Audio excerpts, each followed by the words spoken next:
우리가 살다가 보면 마음 깊은 곳에서부터 눈물이 흐를 때가 있습니다. 어느 권사님이 혼자 일찍 되셨어요. 그 5남매를 정성으로 키웠습니다. 그런데 그 아들이 어머니를 지극정성으로 봉양을 합니다. 그런데 살만 하니까 어머니가 병에 걸리고 치매에 걸리고, 그 모습을 지켜보는 그 아들의 눈물,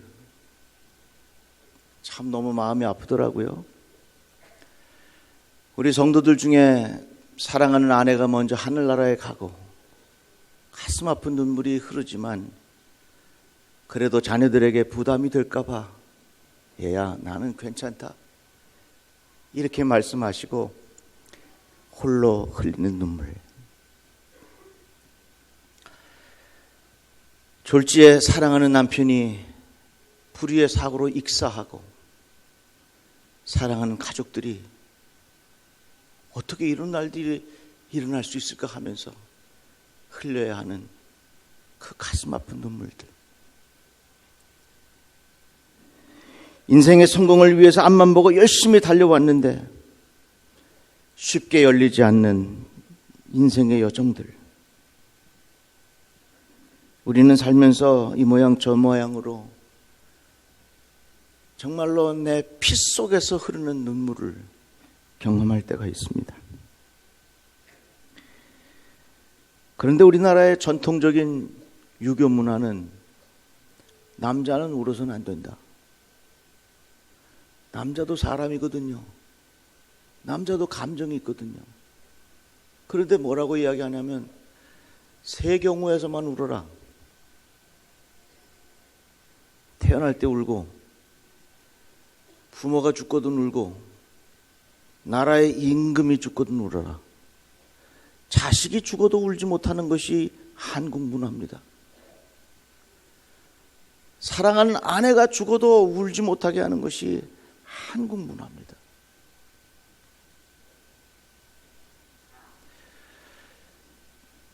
왜? 남자가 울면 약하게 보여서. 남자는 늘 강해야 되는데 눈물을 보이면 사람들에게 약하게 보이기 때문에 그런 것 같습니다. 저 뉴욕에 가면 남자들만 들어가는 곳이 있는데, 어떤 곳이냐면 남자들이 실컷 우는 곳이랍니다. 돈 내고 그 자리에 가서 실컷 운대. 그런데 그렇게 그 비즈니스가 잘 된대요. 생각 있는 분 서울에 한번 차려봐요. 우리가 살면서 저 깊은 곳에서부터 흐르는 눈물이 있습니다. 대개 남자는, 여자는 슬퍼서 울고요, 남자는요 분노로 운대요. 분노. 그러니까 우리가 흘리는 눈물은 이게 감정적인 면이 참 많은 거지요. 그런데 오늘 말씀의 제목이 당신은 울고 있나요? 그런데 그 눈물이 감정의 표현의 눈물이 아니라 그 눈물이 기도의 눈물이 되었으면 좋겠다는 겁니다. 한번 따라해 봅시다. 나의 눈물이 기도의 눈물이 되게 하옵소서. 히스기야라고 하는 왕이 있었습니다. 병이 들어서 죽게 된 겁니다. 여호와의 말씀이 너는 집을 정리하라. 내가 죽고 살지 못하리라. 너 이제 얼마 못 사니까 집을 정리하고 죽을 준비를 해라. 그 이야기를 들은 히스기야 왕이 얼굴을 벽으로 향하여 여호와께 이렇게 기도합니다. 여호와여 구하오니 내가 진실과 전심으로 주 앞에 행하며 주께 보시기에 선하게 행한 것을 기억하옵소서 하고 히스기야가 심히 통곡하더라. 이 과정을 지켜본 하나님께서 이사야에게 말씀하시기를 너는 돌아가서 내 백성의 주권자 히스기야에게 이르기를 왕의 조상 다윗의 하나님 여호와의 말씀이 내가 내 기도를 들었고 내 눈물을 보았노라. 내가 너를 낫게 하리니 내가 3일 만에 여호와의 성전에 올라가겠고. 하나님은 기도의 눈물을 보셨다고 성경은 말씀합니다.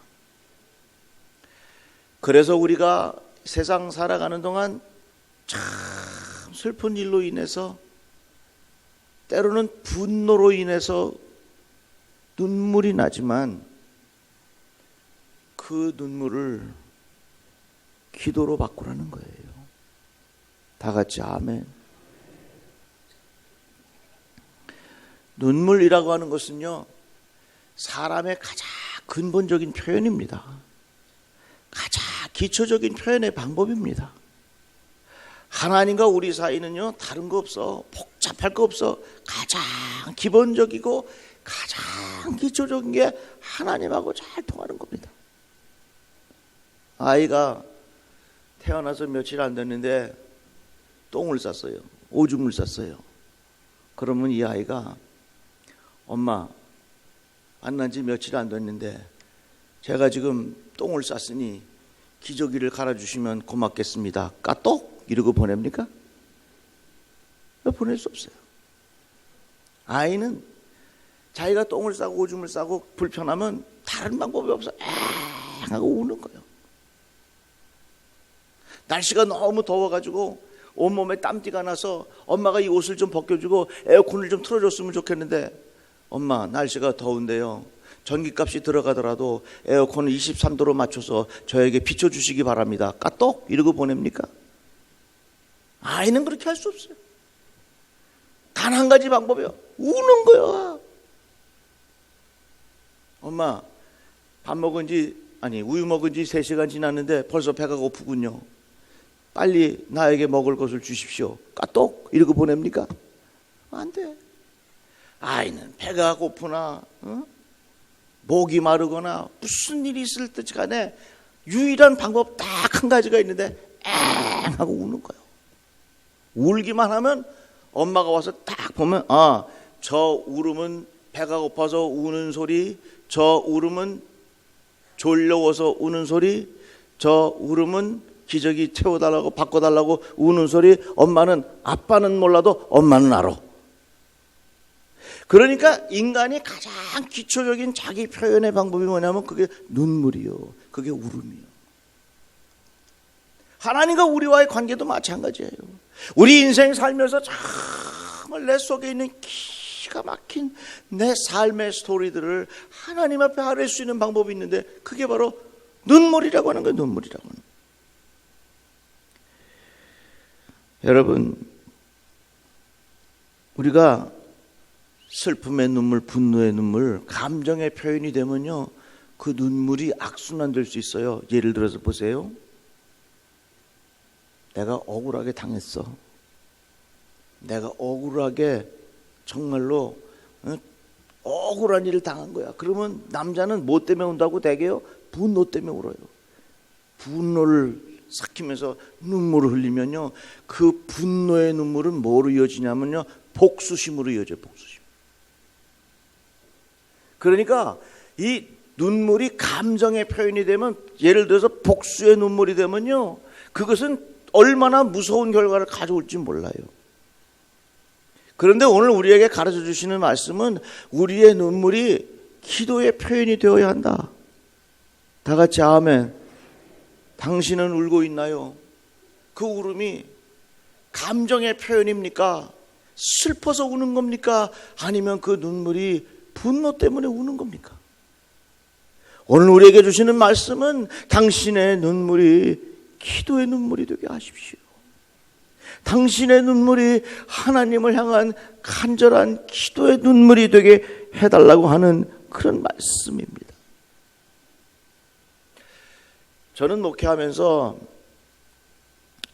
울음과 눈물이 그리고 웃음이 자유로운 교회가 되었으면 좋겠어요. 다 같이 아멘. 우리 남자분들 아멘 크게 할 준비하세요. 울고 싶을 때 울 수 있는 은혜가 있기를 바랍니다. 남자는요, 울고 싶어도 못 울어. 왜? 3번만 울어야 되니까. 근데 여자는 울고 싶어도 울잖아요. 세월이 지나서 인간의 평균 수명을 보니까 여자가 남자들보다 5년 더 살아. 왜 5년 더 사는 줄 아세요? 울고 싶을 때 울어서 5년 더 사는 거예요. 남자가 여자에 비해서 5년 일찍 죽는 이유가 뭔 줄 알아요? 울고 싶은데 못 울어. 억지로 눌러야 돼. 왜? 3번 울어야 되니까. 울고 싶을 때 우세요. 다 같이 아멘. 울고 싶을 때 마음껏 우세요. 그 눈물을 억제하면 그것이 암이 된대. 그래서 울고 싶을 일이 있을 때 마음껏 울어야 그 사람이 정신적으로도 건강해지는 거예요. 그런데 그 눈물을 하나님 앞에 드리는 기도로 바꾸라 그 말이요. 다 같이 아멘. 그런데 히스기야가 기도할 때 어떻게 하냐면 그의 얼굴을 벽을 향하여 통곡하며 기도했다 그랬습니다. 벽을 향하였다고 하는 것은 다른 어떤 거 돌아보지 아니하고 오직 하나님만 보겠다고 하는 그런 신앙의 고백입니다. 내가 눈물로 기도한다고 하는 것은, 벽을 향하여 기도한다고 하는 것은 내가 절대로 다른 것 의지하지 아니하고 다른 어떤 것에 소망이 있지 아니하고 오직 하나님에게, 오직 당신 예수 그리스도에게 내 인생에 소망이 있다는 겁니다. 그래서 우리 찬송가에 보면요, 천부여 의지없어 손들고 옵니다. 우리 찬양 한 주만 같이 불러볼까요? 전부야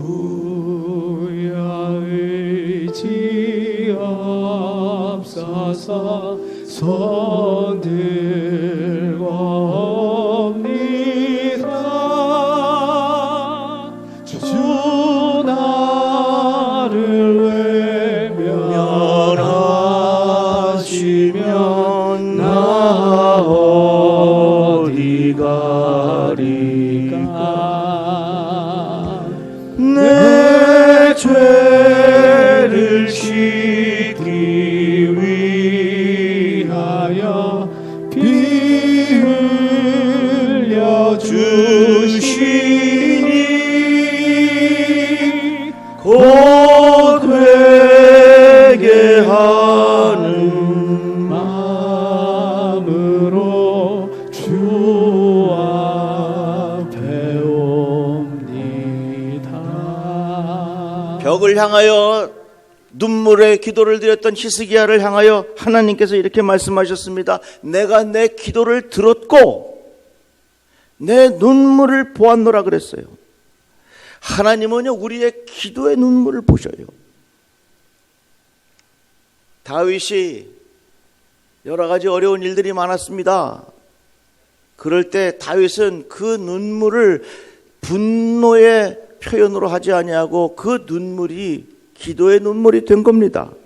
그래서 나의 눈물을 주의 병에 담으소서 그랬어요. 다윗이 왕이 되기로 했는데 사울 왕이 자꾸 이 다윗을 죽이려고 해요. 그러니까 이 다윗 계속 쫓겨다니면서 그 마음속에 분노가 생기고 분노의 눈물을 샜겠다면 다윗은 사울을 얼마든지 죽일 수 있었어요. 그러니까 남자가 흘리는 눈물의 대부분이 어디서 온다고? 분노에서 오는 거예요. 분노.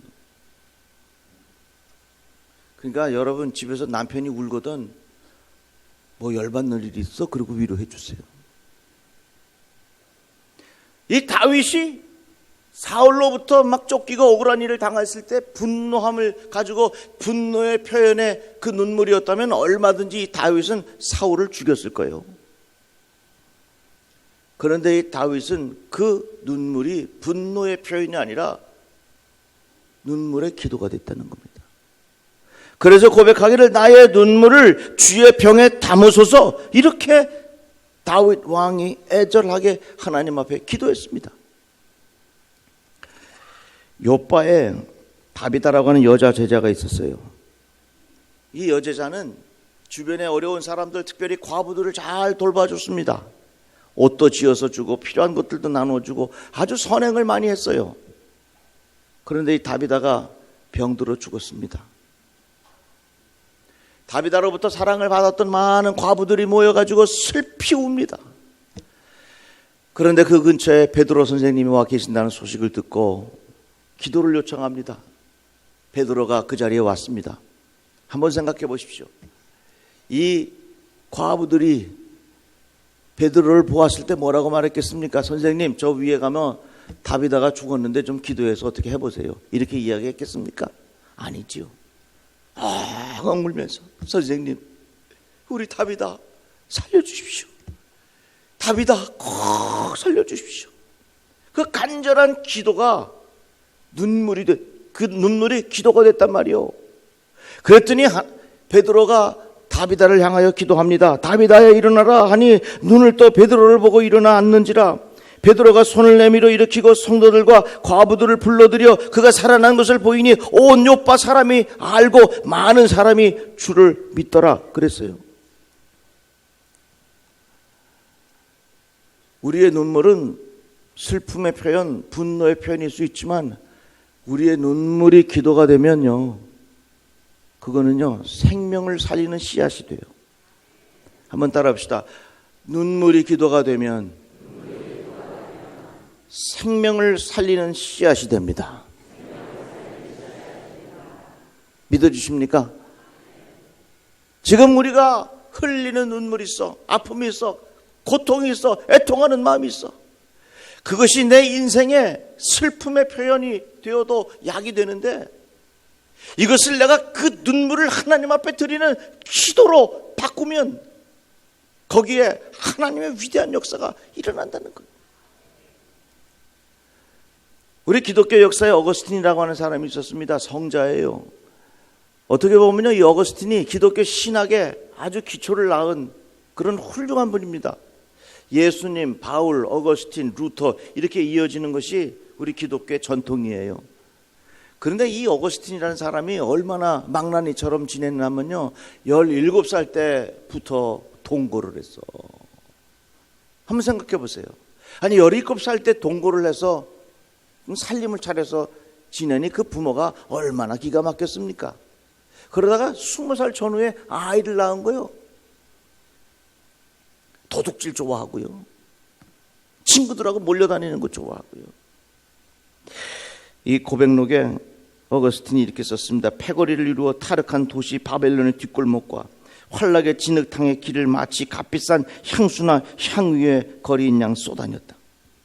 진흙탕의 길을 걸으면서 도둑질을 하면서 물건이 필요해서 하는 것이 아니라 도둑질할 때의 쾌감 때문에 도둑질을 했다. 이렇게 지냈습니다. 그러니까 그 어머니가 어거스틴을 생각하면 다 고통스러운 거예요. 어느 날 주교를 찾아가서 상담을 합니다. 그런데 그 주교가 만나주질 않아.